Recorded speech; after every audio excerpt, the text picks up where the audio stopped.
Giro. Et dans Europe 1 Trésor, on va vous parler de cet espoir, celui de voir des Français parmi le dernier groupe d'otages qui seront donc libérés aujourd'hui.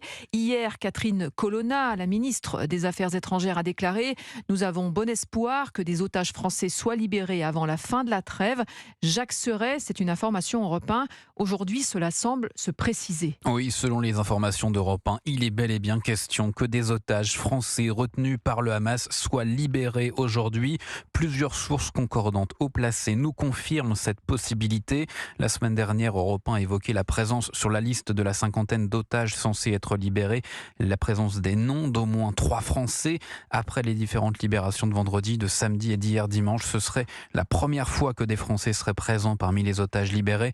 Mais il faut toutefois rester très prudent. Pour rappel, 8 de nos compatriotes sont otages ou disparus. Ce qui est certain, c'est que si libération il y a, il s'agirait d'enfants âgés de 12 à 16 ans.